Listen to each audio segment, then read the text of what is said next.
My name is W. Clement Stone. As General Manager of the Napoleon Hill Associates, it is my privilege to introduce you to Napoleon Hill. How do you do? I'm very happy to have this personal visit with you. Won't you be seated, please? And now, may I request that you forget all your problems and just relax while I bring you the master key with which you may unlock the door to any opportunity that your mind can conceive. The master key consists of 17 principles, the first of which is definiteness of purpose. Right here at the beginning of our visit, I'm going to make you a promise. If you will decide definitely what you want most during your entire lifetime and write it down on paper so that I can read it, I will give you the master key with which you may open the door to the attainment of your desires, whatever they may be. The exact moment when I will deliver this master key to you will depend entirely upon when you are ready to receive it. This is the first of 13 messages that I will deliver to you. Now, in each message, I will describe the master key in terms that you will understand, if you are ready to understand. And now I shall give you the first cue as to the nature of the great master key which has been responsible for all the great successes in every calling, in every part of the world. Please listen carefully to what I have to say, because you may discover the secret of the master key in this first visit. You may get your first cue as to the nature of the great master key when I tell you that psychologists have discovered a natural law which is the very foundation of all personal successes. And I can describe it to you in one short sentence so you can understand it. Whatever the mind can conceive and believe, the mind can achieve. Isn't that a profound statement? You will notice that it says nothing about the need for education, but simply that whatever your mind can conceive and believe, your mind can achieve.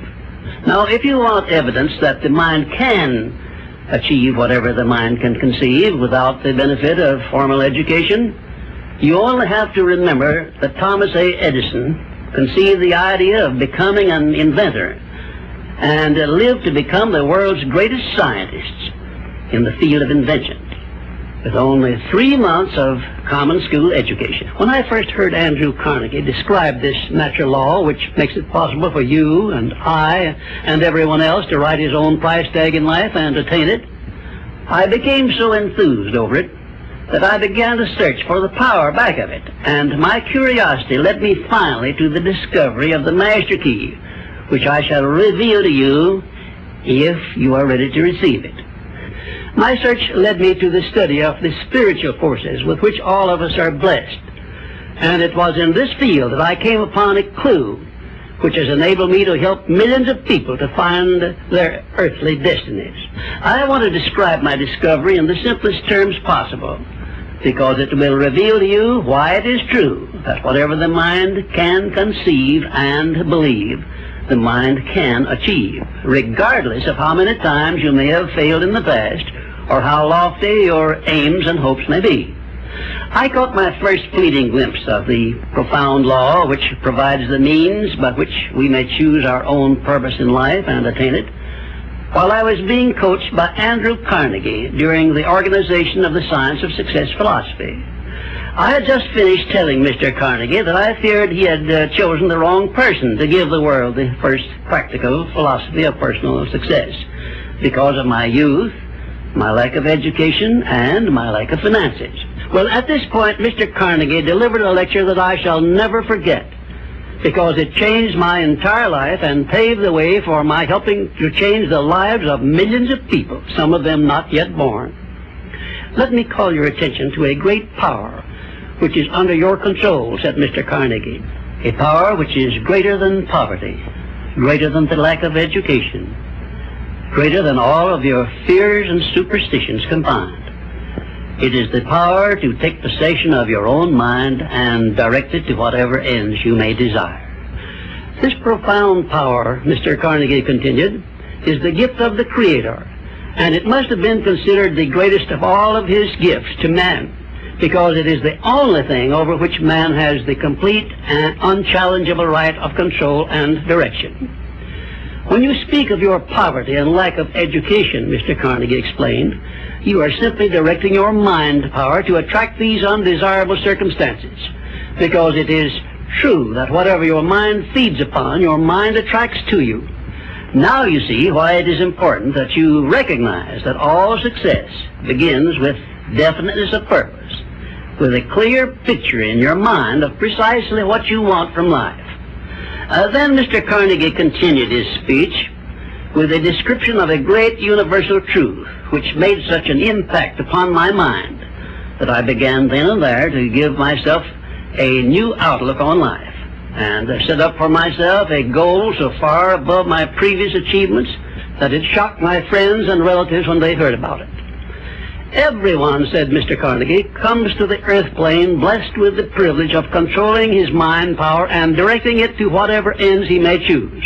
But, he continued, everyone brings over with him at birth the equivalent of 2 sealed envelopes, one of which is clearly labeled, the riches you may enjoy if you take possession of your own mind and direct it to ends of your own choice. And the other is labeled, the penalties you must pay if you neglect to take possession of your mind and direct it. And now let me reveal to you, said Mr. Carnegie, the contents of those 2 sealed envelopes. In the one labeled riches is this list of blessings. 1, sound health. 2, peace of mind. 3, a labor of love of your own choice. 4, freedom from fear and worry.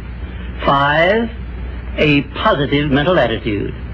6, material riches of your own choice and quantity.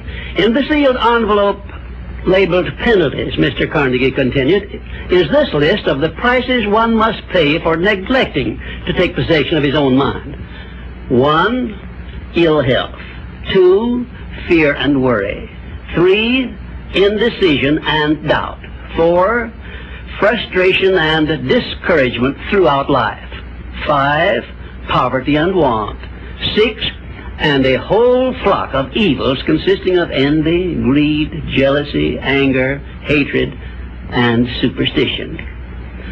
Now, my mission in life is to help you and everyone who needs my help to open up and use the contents of the sealed envelope labeled riches.